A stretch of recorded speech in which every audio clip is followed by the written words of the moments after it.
कैमरे के आगे उंगली मत करो। कैमरे के आगे उंगली आ रही है। आगे आ जाओ, आगे आ जाओ। प्यारे बच्चों नमस्कार। आवाज़ आ रही है बेटा मेरी? Yes sir. Good morning. कल कक्षा 10 के बच्चों और उनके अभिभावकों का प्रश्न था, जब हमने डोर टू डोर विजिट किया कि सर हमें कौन सा विषय लेना है आगे। वास्तव में ये एक ऐसा पड़ाव होता है शिक्षा के दौरान जब विषय का चयन करना होता है। हमारे साथ भी ऐसा ही हुआ था। जब हम अध्ययनरत थे, जब हमारे पास विषय चयन की हमारी जिम्मेवारी आई, तो हमारे गार्जियन भी ज़्यादा पढ़े लिखे नहीं होने की वजह से और हम भी ज़्यादा कोई हमें समझाने वाला नहीं होने की वजह से हमने विषय का चयन ऐसे देखा देखी किया। तो मेरा यहाँ पर एक मेंटर होने के नाते सुझाव है कि आप अपने आप को पहचानें, अपनी रुचि को जानिए। जो आपकी रुचि है उसके अकॉर्डिंग, अपनी सुविधा के अकॉर्डिंग ही विषय का चयन करें, ये सबसे बेहतर रहेगा। और आप जो आपसे सीनियर बच्चे हैं जिन्होंने पहले विषयों का चयन किया है, उनसे भी सलाह मशवरा कीजिए, उनके अनुभवों को लीजिए कि कौन सा विषय ठीक है, कौन से क्षेत्र में जाना भी ठीक है, कौन सा नहीं ठीक। आप अपने से सीनियर जो छात्र छात्राएं हैं उनके टच में रहिए। आपके भाई बहन होंगे, आप सर्च भी कर सकते हैं गूगल के ऊपर। बहुत सारे स्कोप है, बहुत सारे फील्ड है, बहुत सारे विषय है। तो आपको अपनी रुचि के अनुसार ही अपना विषय का चयन करना है। एक प्रश्न जब फील्ड में गए तो और भी सामने आया। गार्जियन ये पूछ रहे थे कि सर ये विद्यालय क्रमोन्नत होगा या नहीं होगा। एज ए रूल ग्राम पंचायत हेडक्वार्टर पर उच्च माध्यमिक स्तर का विद्यालय राज्य सरकार के द्वारा स्थापित किया जाना था, लेकिन कोविड की वजह से ये 2 वर्षों से नहीं हो रहा। हो सकता है कि इस वर्ष हो जाए। उम्मीद है कि इस वर्ष ये विद्यालय सीनियर स्तर का हो जाए, तो आपको दूर दराज नहीं जाना पड़ेगा। अभी पेशेंस रखें, अभी धीरज रखें। अभी ज़्यादा कोई टीसीवीसी का मामला, अभी आगे एडमिशन भी लेट तक चलेंगे, तो हो सकता है कि हमारा विद्यालय क्रमोन्नत हो सकता है, आपको दूर नहीं जाना पड़े। और मैं और इस मामले में थोड़ी सी आपसे मेरे विचार साझा करना चाहता हूँ कि जैसे बहुत सारे अभिभावक, बहुत सारे शिक्षाविद, बहुत सारे समाज के लोग ऐसी बात कर रहे हैं कि ये सर सीधा ही पास हो गए बच्चे, ये कुछ नहीं, ये सिर्फ मात्र कोसना है। ऐसी विपरीत परिस्थितियाँ ज़िंदगी के अंदर आती ही रहती है, हर लेवल पर आती है। कभी कुछ हो जाता है। कई ऐसे घर भी है जिसमें कोई सदस्य नहीं रहा, पालन पोषण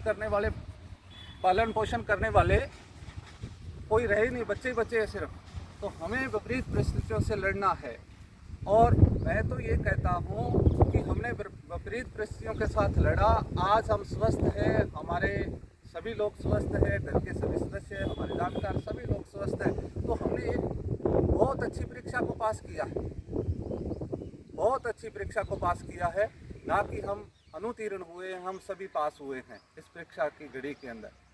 और दूसरा, हमारे समय की 96 के अंदर जब हम 10वीं क्लास की, मैं मेरे विचार शेयर करना चाहता हूँ, मेरे समय के अनुभव। तो उस समय जब हमारा रिजल्ट आता था तो अखबार के अंदर आता था, वो भी जयपुर से जो ट्रेन आती थी उसका जो अखबार आता है, 2 दिन लेट रिजल्ट मिलता था हमें। अखबार भी गांव में नहीं होता था, तो हमें कहीं यहाँ कहीं से इधर उधर से कोई बाजार में कोई एक आधा अखबार का टुकड़ा मिलता। तो उसमें जब हम हमारा रिजल्ट देखते तो हम तृतीय श्रेणी से शुरू करते थे और तृतीय श्रेणी के अंदर पास होकर हम अपने आप को गौरवान्वित महसूस करते थे। और मेरे सभी साथी जो तृतीय श्रेणी से पास हुए थे, सभी बहुत अच्छे वेल सेटल्ड हैं, बहुत अच्छे सेटल्ड है, बहुत अच्छा कमा रहे हैं, मेरे से अच्छा कमा रहे हैं, बहुत आगे जा रहे हैं। और कभी ये बहुत अच्छा हुआ जब सभी छात्र एक साथ एक ही जैसे उत्तीर्ण हुए, तो हमारे पास जो हमने बोझ लाद रखा था शिक्षकों ने, अभिभावकों ने बच्चों के ऊपर कि 85 प्लस आना चाहिए, 90 प्लस आना चाहिए। दबाव था बच्चों के ऊपर, टीचर्स भी दबाव देते थे, गार्जियंस भी दबाव देते थे, और 90 प्लस नहीं लाने पर बच्चा हीन भावना भी महसूस करता था। वो उसके अंदर जो कुछ करने की क्षमता थी वो डिमोरलाइज होता था एक स्तर पर कि मेरे कहीं 95 नहीं आए, मेरे 99 नहीं आए। इसकी कोई सीमा तो है नहीं, कोई 99 पे अटका था, कोई 98 पे अटका था। तो ये सभी समान पास हुए हैं, बहुत अच्छा हुआ है सभी के साथ, सभी उत्तीर्ण हो आप लोग। आपके लिए हम शुभकामनाएं प्रेषित करते हैं, आपका भविष्य जो उज्जवल हो। और जो मैं बात करना चाहूँगा, ये कोविड का जो काल है, अभी स्माइल कंटेंट के मार्फत आपकी एजुकेशन चलेगी गत वर्ष की तरह। आप उसका सदुपयोग कीजिए। हमारे शिक्षक साथी आपसे आने वाले दिनों में मोबाइल पर सभी गार्जियन से संपर्क करेंगे और आपसे स्टडी के बारे में पूछेंगे, आपके बारे में पूछेंगे। आप सही उत्तर दें, सही जवाब दें, सही से पेश आए उनके साथ, जो वो जानना चाहते हैं सही जानकारियाँ उनको दें।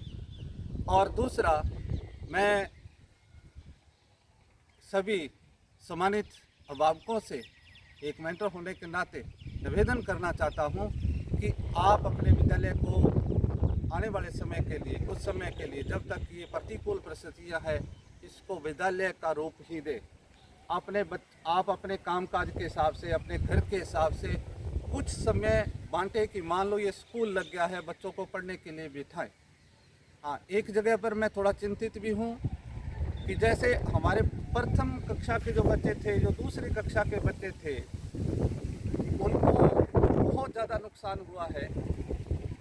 वहाँ पर मेरा जो एक अनुभव, हमने पिछले जब पढ़ाते थे, जब स्कूल लगता था, तो एक मेरा अनुभव है वो मैं शेयर करना चाहता हूँ आपके साथ। पहली के बच्चों के लिए जो अभी पढ़ना सीखे नहीं, उनके लिए हिंदी प्रवेशिका एक ऐसा छोटी पुस्तिका है जो टीचर का काम करती है।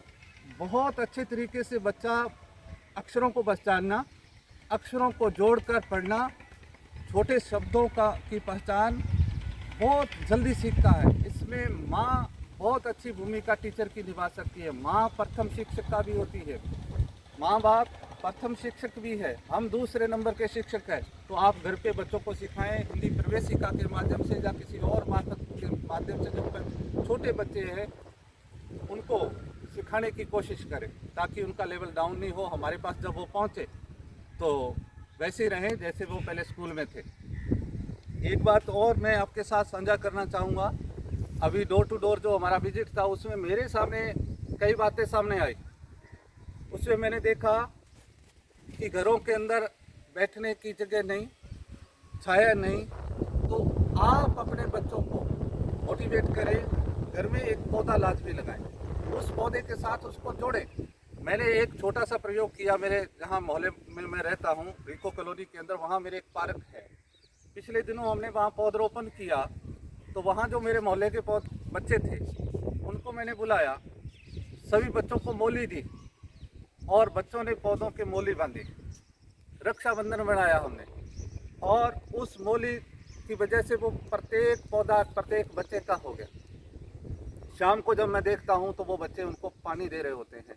तो आप भी अपने बच्चों को इस प्रकार से प्रकृति से जोड़िए और घर के अंदर पौधरोपण कीजिए।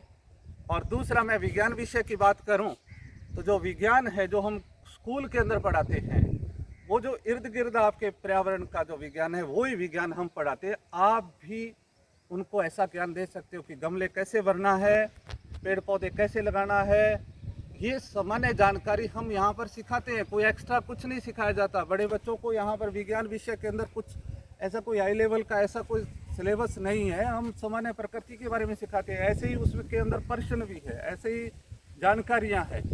जैसे मैं कई बार क्लास के अंदर चर्चा करता हूँ बच्चों के साथ, पूछता हूँ कि एक बीघे के अंदर भाई सरसों का बीज कितना डलता है, सरसों कब बोई जाती है। तो बहुत सारे बच्चे, आप देहाती हो, आप कृषि से जुड़े हुए हो, मेरे प्रश्न का उत्तर नहीं दे पाते। तो इस प्रकार का ज्ञान आप अपने बच्चों को दें। जो सभी को पता है।